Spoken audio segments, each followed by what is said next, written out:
Video game compilations, an excuse for companies to resell a majority of their old games for a low price. While the odds of every game in a compilation being a smashing success are slim to none, it's always reassuring to be able to play a multitude of classic or unknown games through one title. Compilations have been around for a while now, and they're still really prevalent today. So why not take a look at some of the compilations I own, or just some notable ones in general.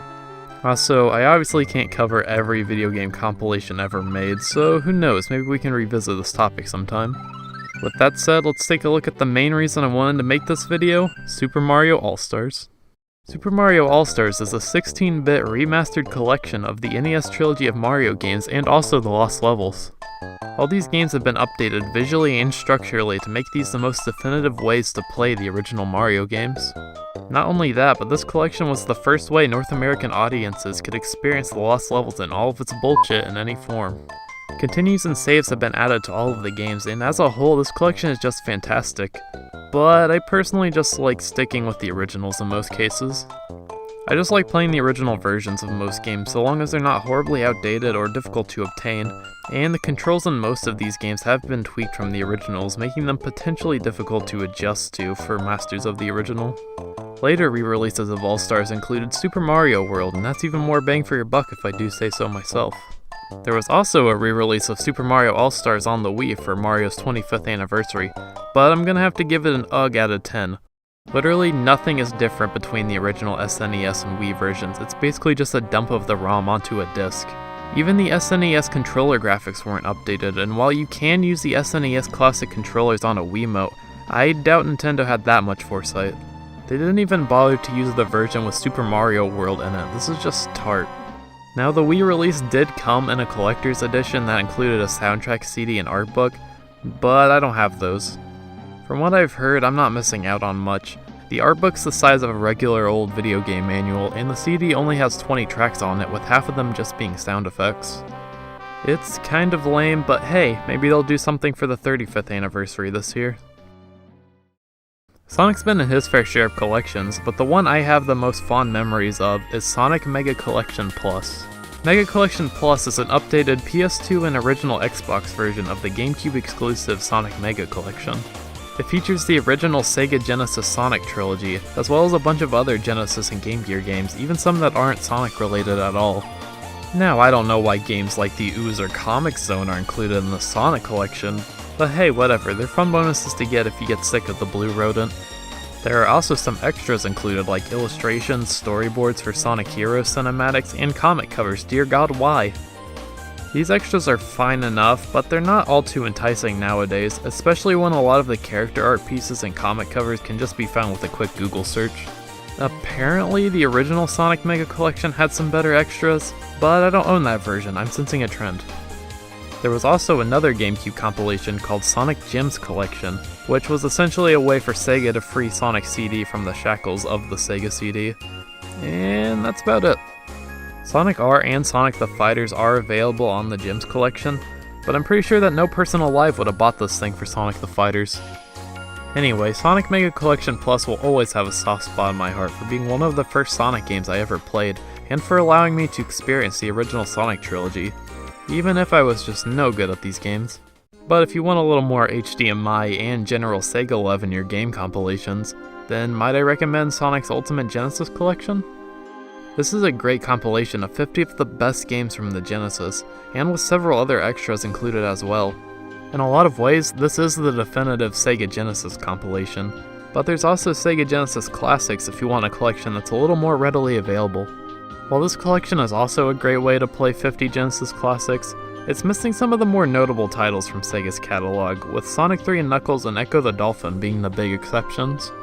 I think Sonic 3 is going through some legal troubles right now, considering Sega has been really hesitant with re-releasing the game as of late. Most likely to do with Michael Jackson playing a part with composing some of the music for the game. I don't know, man. If you can live with those two games being missing, or if you just really want to play Gunstar Heroes, then getting Sega Genesis Classics isn't a bad idea, but otherwise Sonic's Ultimate Genesis Collection is the way to go. I feel like I need a shower after how much I said Sonic, Sega, and Genesis in the last couple of minutes.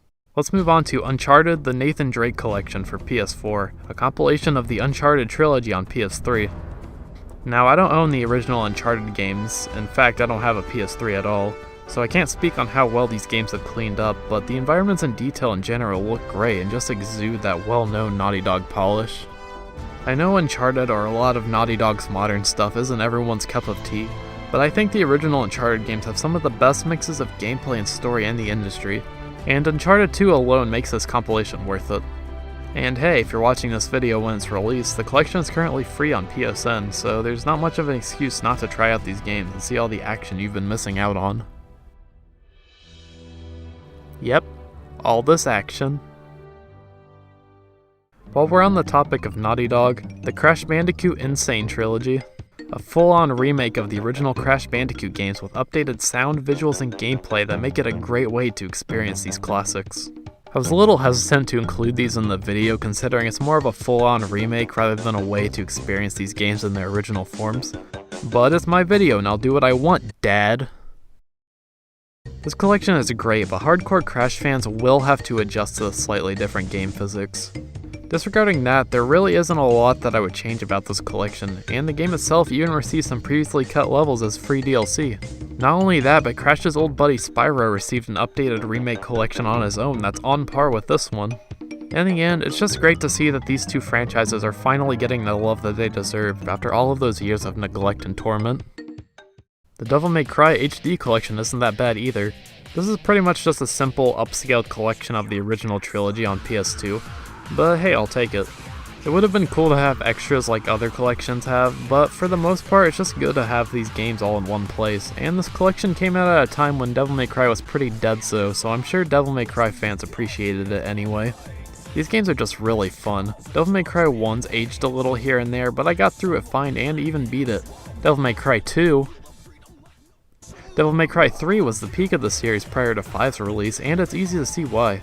This game perfected every aspect of the previous two games, and is just really satisfying to play. These cutscenes are golden too. I can watch all of Dante's shenanigans in this game in glorious HD and it feels great. I really need to beat this sometime. This game is fantastic and the collection as a whole is a pretty good way to get into the series. Devil May Cry 4 also frequently gets bundled with this collection as well, so that adds even more value to the game as a whole, especially if you might be on the fence of trying out this hack and slash series. While we're on the topic of Capcom games, man, talk about a company that loves their video game compilations. The Mega Man Legacy collections for the Classic X and ZX series, the Street Fighter Anniversary collection, the Phoenix Wright Trilogy, the Capcom Beat 'em Up bundle. I wouldn't be surprised if Capcom continues to release yearly collections like these until the end of time. I fully expect a Mega Man Battle Network Legacy collection coming soon, or maybe even a collection of the PS1 Resident Evil games. While some people might be upset that Capcom is kind of obsessed with re-releasing their old games, I think it's fine considering they did compilations a lot back in the day as well, and the quality of their more recent releases has been exceptionally high anyway, so as long as they keep up that pace, I'm fine with it. It's better than just neglecting series for like 10 years, you know, like what Sega does. So those were just a couple of compilations I own or just think about a lot. But let's quickly list a bunch of other compilations I either don't own or just don't have a lot to talk about. Borderlands the Handsome Collection was my first experience with the Borderlands series, and I really like half of it. Borderlands 2 is fantastic, but the pre-sequel is kind of lame, and this collection was pretty much just a way to get Borderlands 2 on modern consoles anyway.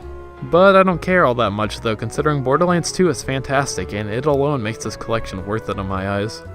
Kingdom Hearts has had a plethora of compilations, and even if you don't really like the series all that much, you gotta admit that the amount of value in these collections is absolutely astonishing.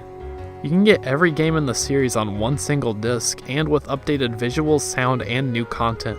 That's something Kingdom Hearts fans had dreamed of for years, and getting into the series now is easier than ever. Assuming you have the mental patience to follow the overarching plot. And a PS4. Namco Museum is a pretty famous series of game compilations. They're pretty much just console re-releases of classic Namco arcade games, and new versions of Namco Museum are still being released today. I don't really have much else to say because I've never owned one, but they seem pretty neat. Rare Replay is a compilation of a ton of Rareware games and is one of the 2 Xbox One exclusives that actually makes getting an Xbox One seem worth it. While a lot of the games on Rare Replay aren't that special, this is still a pretty good collection. And it has Banjo-Kazooie on it, so it's pretty much worth it for that alone. Halo the Master Chief Collection is the other Xbox One exclusive that makes getting an Xbox One seem worth it, so long as you don't have a high-fidelity gaming PC. The Halo games are some great stuff, man, and touching up the visuals and adding new online components makes this compilation really good for the endangered species that is the Xbox One owner. So those were just a couple of notable video game compilations. I really like that compilations like these exist because they provide a great and accessible way to experience a lot of different games with just one title, and they're just really neat in general. A good game compilation is like when restaurants like Taco Bell and KFC both operate under the same building, except I'm not left with violent diarrhea after experiencing them.